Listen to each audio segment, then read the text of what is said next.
오늘은 어떤 시의 앞부분을 읽어드림으로써 이 말씀을 시작하고자 합니다. 여러분 한번 잘 들어보시기 바랍니다.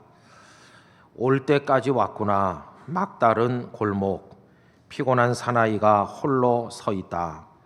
훤칠한 키에 창백한 얼굴, 이따금 무엇인가 쫓기듯 시계를 자주 보는 사나이, 외투 깃을 세우며 서성거린다. 여러분 읽다 보면 너무도 진한 쓸쓸함이 느껴집니다. 막다른 골목에 도달했습니다. 곁에는 아무도 없습니다. 서성거리는 모습이 어디로 가야 될는지 무엇을 해야 될는지 모르는 사람 같습니다. 시계를 자주 들여다보는 모양으로 봐서 무엇인가 쫓기는 사람이 아닌가 하는 생각이 들기도 합니다. 그런데 그 시의 다음 부분은 이렇습니다.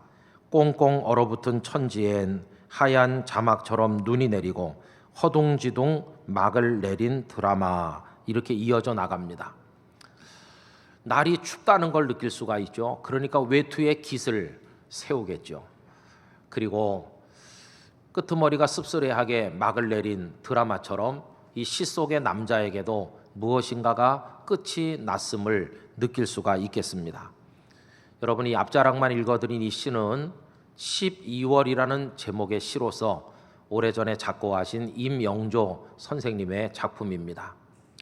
12월이라는 단어가 우리에게 풍기는 느낌은 어떤 것입니까? 그것은 다른 게 아니라 다 끝났다 하는 것입니다. 마지막이라는 것입니다.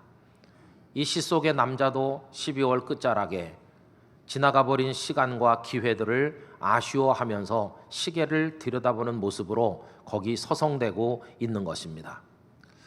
저는 생각하기에 이 마지막이란 단어처럼 우리에게 다양하게 다가오는 것도 없다는 생각이 듭니다. 여러분 오늘은 9월 13일이죠. 아직 12월은 아닙니다.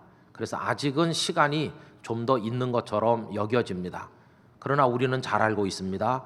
곧 12월이 우리에게도 다가와서 우리도 이 시 속의 남자처럼 서성댈 때가 있을 것을 이미 내다보고 있질 않습니까? 마지막이라는 한 단어 앞에 긴장하는 우리들의 모습은 얼마나 연약합니까? 여러분 때로는 마지막이라는 단어가 가슴에 응어리진 것을 확 풀어주는 시원함으로 다가올 때도 가끔은 있습니다. 예를 들면 하기 싫은 일을 오래 하던 사람이 이 마지막 하나만 하면 더 이상 그 일을 하지 않게 될 때 시원함을 느낄 것입니다. 교통사고를 당해서 여러 달을 병원에 입원한 환자라면 퇴원하는 그날 아침, 병실에서의 마지막 아침을 맞이할 때 그 마음이 얼마나 후련하겠습니까? 그러나 여러분, 대부분의 경우에 마지막이라는 단어는 감당하기 어려운 슬픔으로 다가와서 목석 같은 사람도 눈물을 흘리도록 만들 때가 있습니다. 여러분들은 학창시절에 마지막 수업을 기억하고 계십니까? 평생을 교단에 서서 후학을 지도하시던 선생님들의 마지막 수업은 어떤 것이겠습니까? 평생을 몸담아 가정처럼 여기며 살던 직장을 향하는 마지막 출근길은 어떤 느낌으로 다가오겠습니까? 뿐만 아니라 이 마지막은 가슴을 쥐어뜯게 만드는 아픔으로 다가오기도 합니다. 이별을 결심한 남녀 앞에 놓인 그 마지막 찻잔은 얼마나 아련한 것이며 살아 돌아올 확률이 희박한 전쟁터로 나가는 아들을 위해서 어머니께서 차려주시는 식탁은 또한 어떠하겠습니까? 이 식탁이 어머니께서 주시는 마지막 식탁이라고 생각하면 그 슬픔에 목이 메어서 그 음식의 맛을 전혀 모르거나 아니면 반대로 세상에서 먹어본 모든 음식 중에 가장 맛있는 음식으로 기억되지 않을까 생각을 하는 것입니다. 그런데 여러분, 이 마지막이라는 단어로부터 자유로울 수 있는 사람은 이 천지간에 존재하지 않는다는 것입니다. 저나 여러분들이나 언젠가는 마지막 그 앞에 직면하고 서지 않으면 안 될 때가 있을 것입니다. 저는 숱한 설교를 해왔고 지금도 하고 있지만 언젠가는 마지막 설교를 하게 될 날이 있을 것이고 우리 교우님들은 마지막 예배를 드리는 날이 있지 않겠습니까? 그런데 여러분, 불행인지 다행인지는 잘 모르겠으나 이 마지막임에도 불구하고 우리는 그것들을 마지막인 줄 모르는 채로 맞이할 때가 많이 있다는 것입니다. 3년 전 5월 10일은 목요일이었습니다. 그날 저는 신학교에 강의하러 가는 중간에 어머님을 찾아뵀습니다. 이미 눈빛도 많이 연약해지신 어머니를 들여다보면서 눈으로 대화하고 또 몇 마디 말씀을 나눴습니다. 어머니는 힘들지만 저에게 말씀을 쭉 하셨고 저와 가족들을 위해서 이름을 불러가며 기도를 해주셨습니다. 저는 강의 시간에 쫓긴 나머지 조금 있다가 병실에서 물러나오게 되면서 다음 날 또 와서 만날 거라고 생각했지만 그것이 어머님과의 마지막이었습니다. 이틀 이후 토요일 저녁에 전화가 와서 불이 나게 달려갔지만 이미 어머님은 더 이상 말씀도 하실 수 없고 기도도 해줄 수 없는 분으로 제 앞에 누워 계셨습니다. 여러분, 그 다음 주간에도 그 다음 달에도 계속 될 것처럼 여겨졌던 그 일이 마지막 일이었습니다. 제가 그것을 마지막인 줄 알았더라면 그 자리를 그렇게 떠나지는 않았을 것입니다. 지금도 숱한 마지막 일들이 마지막임에도 불구하고 마치 마지막이 아니라는 듯이 앞으로도 얼마든지 기회가 있다는 듯이 다가와 우리를 속일 때가 많이 있습니다. 그것들이 우리를 속인다기보다는 말을 바꾼다면 우리가 너무 둔한 나머지 그것이 마지막임을 인지하지 못할 때가 많다고 고백하는 것이 오히려 옳을는지도 모르겠습니다. 마지막이라는 말은 끝을 의미하는 것이고 더 이상 기회가 없음을 뜻하는 것이기 때문에 많은 사람들의 가슴이 거기서 옥죄어 오는 걸 느낍니다. 숨이 콱 막히고 두려움을 느끼고 불안하고 어쩔 줄 몰라 하는 모습을 너나 할 거 없이 가지게 된다고 하는 것입니다. 우리가 몇 주간 동안 이어서 묵상하고 있는 이 13장에 거기서 만나는 예수님의 제자들의 모습이 그와 같은 것입니다. 예수님의 몇 마디 말씀이 그들을 질식하게 만들고 있는데 그 몇 마디 말씀은 예루살렘은 무너질 것이고 너희들이 감탄을 연발하면서 쳐다보고 있는 이 대단한 성전 건물도 돌 위에 돌 하나가 덧놓이지 않고 완전히 무너질 것이라는 그 말씀을 들으면서 제자들은 어쩔 줄 몰라 하는 두려움과 공포를 느끼게 되었습니다. 여러분, 성전이 몰락한다는 것은 종말을 뜻하는 것이었습니다.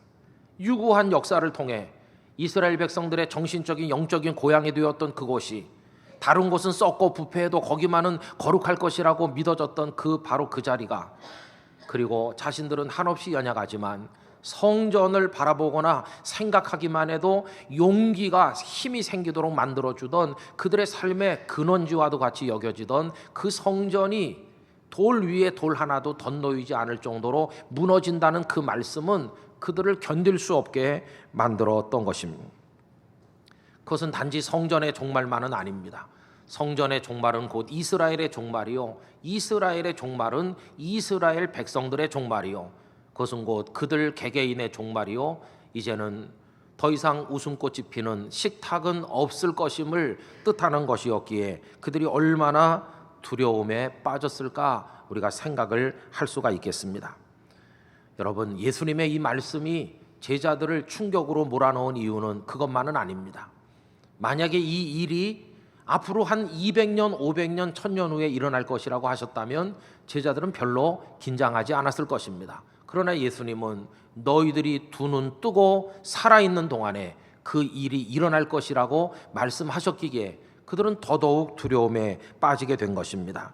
본문 30절 말씀을 보십시오. 내가 진실로 너희에게 말하노니 이 세대가 지나가기 전에 이 일이 다 일어나리라. 이 세대가 지나가기 전에 너희들과 너희 동시대 사람들이 두 눈 뜨고 살아있는 그 시간에 일어날 일이라고 하신 것입니다. 여러분, 예수님의 말씀은 그대로 이루어졌는데 이 말씀을 제자들에게 하시고 대략 한 40여 년 시간이 지나 주후 66년 로마군은 예루살렘을 침략했고 4년 지나서 70년이 되었을 때 예루살렘은 다 무너졌습니다. 성전 그 위용에 세상에 떨치던 그 성전이 돌 위에 돌 하나도 덧놓이지 않도록 깡그리 무너져 내리게 된 것입니다. 그때 예수님의 제자들 중에 요한을 비롯해 상당수 여러 명의 제자들이 생존해 있었으니 이 세대가 지나가기 전에 이루어질 것이라던 말씀이 그대로 이루어진 게 아니겠습니까? 그 후로는 성전의 제사는 더 이상 드려지지 않았습니다. 화려한 옷을 입은 제사장도 더 이상 없었고 이제는 거기 와서 하나님 앞에 제물 드리는 것도 없었습니다. 과거에는 아침 저녁으로 이루어지던 매일같이 계속되던 당연히 이어져 나갈 것처럼 보였던 것들이 다시는 일어나지 않게 됐습니다. 어떤 사람이 내 생에 단 한 번만이라도 그 일을 보고 싶다고 아무리 원해도 볼 수 없는 모든 게 끝난 상황이 되고 만 것입니다. 우리 성도 여러분, 이 세대가 지나가기 전에 이루어지는 일이 어찌 제자들에게만 있었겠습니까? 오늘 이 말씀을 드리는 저에게도 여러분들에게도 이 세대가 지나가기 전, 다시 말해서 저와 여러분이 살아 숨 쉬는 동안에 일어날 일들이 얼마나 많이 있겠습니까? 우리가 우리 대한민국 국민들의 평균 수명만큼 산다고 가정을 한다면 앞으로 우리에게 어떤 일이 일어나겠습니까? 아마 우리는 다니던 일터에서 정년 퇴직하는 일을 경험하게 될 것입니다. 그 다음에는 별로 할 일이 없기 때문에 공원을 산책하거나 책을 읽거나 친구들을 만나 맛있는 음식을 먹기 위해 여기저기 다니는 그런 정도의 일들도 있을 것입니다.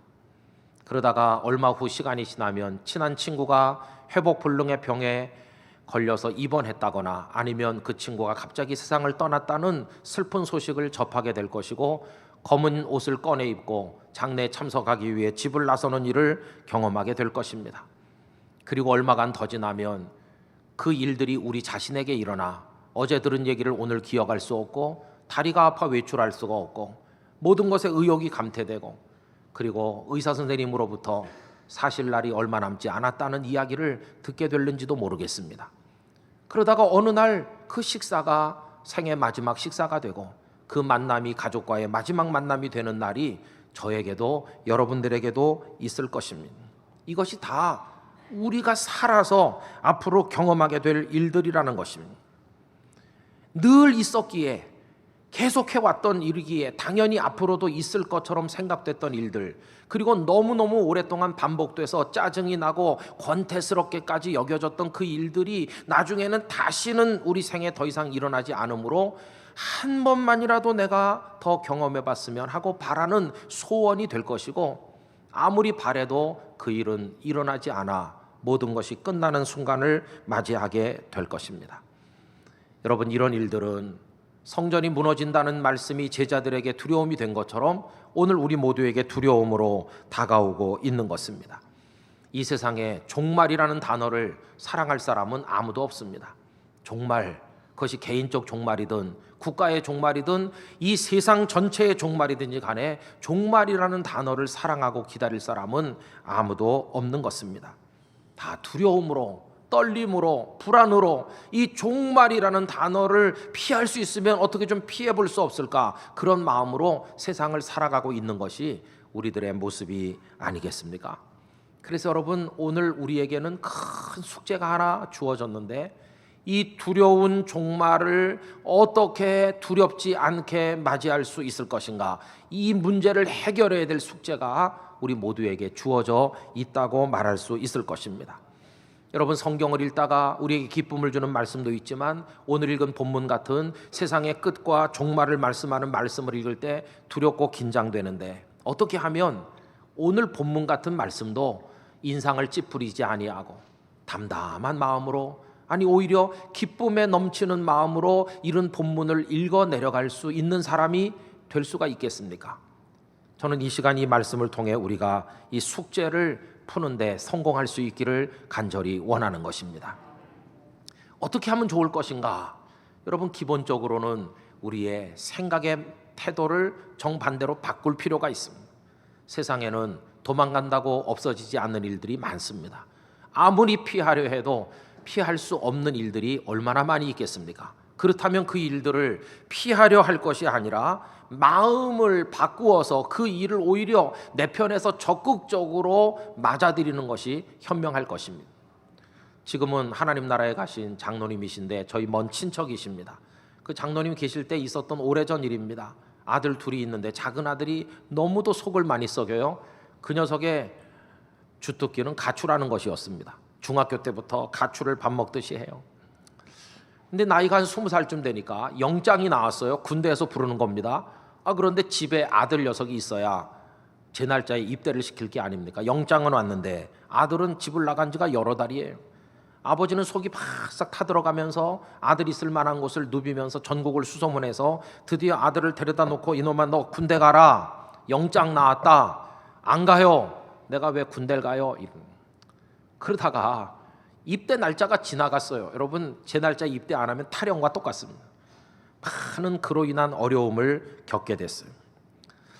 오늘날 젊은이들의 생각이 많이 바뀐 것은 참 고무적인 일입니다만은 이 군대 간다는 게 다 피하고 싶은 일일 때가 있지 않았습니까? 피한다고 피할 수 있는 일은 아니죠. 여러분 그렇다고 한다면 어떻게 하는 게 현명할까요? 어차피 피할 수 없는 것이라면 생각을 바꾸는 것입니다. 군대 가야지. 거기 가면 새 사람들을 만나고 내 인생을 획기적으로 변화시킬 만남을 거기서 경험할지도 몰라. 새로운 세계에서 새로운 나를 한번 만나보자. 오히려 들뜬 마음으로 설레는 기대로 입대하는 게 얼마나 현명하겠습니까? 도망다니다 억지로 끌려가는 사람의 병영 생활과 기다렸다는 듯이 군에 들어가는 젊은이의 그 군대 생활의 결과가 얼마나 다를까 하는 것입니다. 여러분 종말을 맞이하는 것도 그와 똑같습니다. 억지로 맞이하는 자의 종말 얼마나 두려울까요? 그러나 준비하고 기다리다가 맞이하는 그리스도인의 종말 얼마나 축복이 되겠습니까? 저는 우리가 마음을 바꿀 수 있기를 원하는 것입니다. 그러면 이 마음이 억지로 바꿔지는 거 아닙니다. 그것처럼 힘든 일이 없어요. 그러나 마음을 확 돌려줄 수 있는 게 하나 있어요. 그게 무엇이냐 하면 사랑인 것입니다. 사랑. 여러분 이해를 돕기 위해서 이런 예를 들어보겠습니다. 제가 12일 만에 집에 왔는데요. 출발하는 날 공항에서 다 만났어요. 동행하시는 목사님들, 장로님 얼굴에 다 흥분이 아주 가득해요. 새로운 세계를 경험하고 선교지를 가볼 기대로 마음속에 흥분한 모습이 얼굴로 다 나와요. 아주 화색이 만면해가지고 이렇게 했어요. 그거는 그 흥분의 정체는 설렘과 기대라고 설명할 수 있습니다. 그런데 가서 날짜가 지나니까 피로가 이제 쌓아 올라오는 게 보여요. 피로가 누적되는 거죠. 얼굴이 피로로 물들었어요. 그래가지고 얼굴이 아주 피곤해서 기회만 있으면 눈을 감으시는 거예요. 잠깐이라도 졸아보려고. 그러다가 일정이 다 끝나고 드디어 마지막 여정인 블라디보스톡에 도착을 했습니다. 그래서 거기서 한 이틀 동안 이렇게 있다가 이제 김해공항에 오는 비행기를 타게 되니까 어떤 분이 말했습니다. 아, 드디어 한 번만 타면 되는구나. 여러분 이건 새로운 흥분이었습니다. 출발할 때 흥분은 설렘과 기대의 흥분이라면 이제 요 비행기만 타면 끝난다고 하는 흥분은 어떤 흥분일까요? 그것은 사랑이라는 흥분이었어요. 사랑하는 사람이 기다리고 있고 사랑하는 가정에 돌아가게 됐고 사랑하는 사람들을 만날 수 있게 됐다는 흥분이 비행기를 마지막으로 타는 분들의 얼굴에서 발견된 흥분이었습니다. 짐을 찾아가지고 출구에 나오니까 어떤 목사님은 그 가족이 마중 나왔더라고요. 사모님들이. 근데 몇 분은 아무도 안 나왔더라고요. 당연히 저도 아무도 안 나온 쪽에 속했습니다. 그래서 여기 광진교회 버스에 싣고 이제 몇몇 분이 우리 센터에다 차를 세워놨기 때문에 센터로 오는데 그 중에는 아무도 가족이 안 나온 목사님들도 있고 가족이 나온 분도 있어요. 그래 가족이 아무도 안 나온 분이 가족이 나온 얼굴에 화색이 가득한 분에게 말했습니다. 좀 더 오래 살아봐라 나오나 이렇게 말해서 우리 다 웃었습니다. 근데 여러분 다 웃었어요. 다 웃어. 제가 생각해봤습니다. 어떻게 웃을 수 있을까?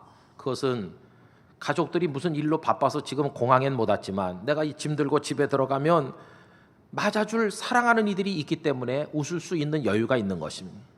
그러나 만약에 내가 집에 가도 아무도 없다면 내가 집에 이렇게 사랑하는 마음으로 왔지만 아무 가족도 나를 사랑으로 받아주지 않고 오히려 내가 온 걸 힘들어하고 안 왔으면 하는 얼굴로 나를 바라본다면 웃음이 나오겠어요? 여러분 그때는 웃음이 나오는 게 아니라 통곡이 나오지 않겠습니까? 여러분들께서 아무리 풍광 좋은 곳으로 여행을 떠나셔도 시설 좋은 호텔에 주무신다 할지라도 사랑하는 이들이 기다리는 가정과 어떻게 그것을 비교할 수가 있겠습니까? 사랑하는 이들이 있어서 보고 싶은 마음이 막 불타오르면 아무리 좋은 것도 미련 없이 다 내려놓고 그 만남을 위해 달려갈 수 있는 게 아니겠습니까? 그래서 여러분 관건은 사랑입니다. 사랑하는 이가 있고 사랑하는 마음이 있으면 그 여행이 끝나도 벌써 여행이 끝났어, 이런 안타까운 말을 하지 않을 것입니다. 오히려 그 대신에 야, 드디어 가족을 만나게 됐어, 이런 기대에 가득한 이야기를 하게 되지 않겠습니까? 이런 기대에 가득한 사람은 여행이 끝났다고 하는 아쉬움은 요만큼이고, 가족을 만나게 됐다는 기대가 이렇게 크기 때문에 그 여행이 끝난다는 그 종말이, 여행의 종말이 하나도 슬프지 않게 여겨지게 될 것입니다. 사랑의 만남이 기다리고 있기 때문인 것입니다. 여러분, 우리도 똑같습니다. 이 세상에서 산다고 하는 인생의 여행이 끝나는 것이 하나도 섭섭하지 않으려면, 종말이 하나도 충격적이지 않은 것으로 오히려 기쁨으로 다가오게 되려면 우리 속에 만남에 대한 기대가 있어야 된다고 하는 것입니다. 사랑이 없는 사람에게 종말은 단순히 끝을 의미하는 것이지만, 사랑이 가득한 사람에게 있어서 종말은 만남이라는 이름으로 다가오게 된다는 것입니다. 오늘 본문에서도 예수님은 종말을 만남이라고 설명하십니다. 어떤 사람이 종들을 불러서 이것저것 일을 맡기고 먼 나라에 갔다. 그게 34절입니다. 가령 사람이 집을 떠나 타국으로 갈 때에 그 종들에게 권한을 주어 각각 사물을 맡기며 문지기에 깨어 있으라 명함과 같다고 말씀하셨습니다. 그런데 여러분, 이 일련의 말씀의 핵심은 주인이 떠났다는 데 있는 게 아니에요. 주인이 떠났다는 게 결론이 아니고, 그 주인이 다시 오셔서 만난다고 하는 게 그게 핵심인 것이. 주인은 다시 돌아와서 만납니다. 종들은 평생 영원토록 그 일만 하는 게 아니라 그 일이 끝나는 순간이 있어요. 언제? 주인이 오셔서 만남이 이루어질 때. 근데 여러분, 그때 그 만남은 둘 중에 하나일 것입니다. 어떤 만남은 쓴 만남이 있을 것이고, 어떤 만남은 기쁨의 만남이 있을 거 아니겠습니까? 쓴 만남은 누구의 것인가? 주인을 사랑하지 않는 사람, 주인을 미워하는 사람은 그 만남이 싫을 것입니다. 그러나 주인께서 나를 길바닥에 버려두지 않고 나 같은 걸 거둬서 먹여주고 입혀주고 가족처럼 사랑해주고 신임해서 이것저것 일을 맡겨주는 그 은혜가 너무나 커서 주인을 마음속으로 존경하고 사랑하는 그런 종이 있다면, 그 종은 주인이 오셔서 만나는 게 막 손꼽아 기다리는 일이 될 것입니다. 그래서 주인과의 만남을 사모한다면 그 만남은 결코 두려운 만남이 아닌 기다리고 기다리다 만나는 기쁨의 만남이 될 것입니다. 성도 여러분, 기억하십시오. 우리 그리스도인들에게 종말은 끝이 아니라 만남인 것입니다. 무엇과의 만남일까요? 세상 이것이 끝난다는 것은 다시 말하면 하나님의 나라 천국과의 만남을 뜻하는 것입니다. 세상에 사랑하는 모든 것들이 끝난다는 것은 하나님의 나라의 그 아름다운 것들과 내가 드디어 만나게 된다는 걸 의미하는 것입니다. 세상에서의 호흡이 끝난다는 것은 하나님 나라에서의 영원한 생명의 호흡이 시작이 된다는 것을 의미하는 것입니다. 우리가 여기서 사랑하는 이들을 만나서 살고 있지만 더 이상 그들과 만날 수 없어서 슬퍼하고, 그래서 만남이 끝나는 걸 가슴 아파하지만, 그러나 그 종말은 우리를 너무너무 사랑하시는 예수님을 만나는 만남을 의미하기에, 그 사랑하는 주님을 만나는 것을 사모하는 사람이라면 이 세상의 종말까지도 오히려 슬퍼하는 게 아니라 기다리는 시간으로 맞이할 수 있게 될 줄로 믿습니다. 여러분, 관건은 저와 여러분의 마음속에 주님을 얼마나 사랑하는 마음이 있는지, 그게 관건입니다. 여러분, 예수님을 보고 싶어 하는 분으로 사시기를 바랍니다. 사랑하는 주님으로 여러분 마음에 모실 수 있기를 원합니다. 세상을 주님보다 더 사랑하면 세상을 떠나야 된다는 게 너무도 고통일 것입니다. 그러나 주님을 세상보다 더 사랑한다면 이 세상에서의 여행이 끝난다는 게 고통이 아니라 보고 싶은 주님을 드디어 만나는 것이기 때문에 말로 다 할 수 없는 기쁨으로 우리에게 다가오게 될 것입니다. 3년 전에는 어머니께서 가시고 작년에는 아버님이 가시고 나니까요, 제 속에 이런 생각이 종종 듭니다. 나 이제 세상을 쉽게 떠날 수 있을 것 같아. 여러분, 제 말씀이 이해가 되시는지 모르겠어요. 언젠가 하나님께서 저를 부르시는 날이 있을 거 아니겠어요? 이제 저도 세상을 떠날 겁니다. 제가 예언의 능력이 있다고 그러지 않았어요. 근데 힘들까? 어려울까? 두려울까? 아니야. 이제는 세상을 떠나는 게 많이 쉬워졌어. 왜?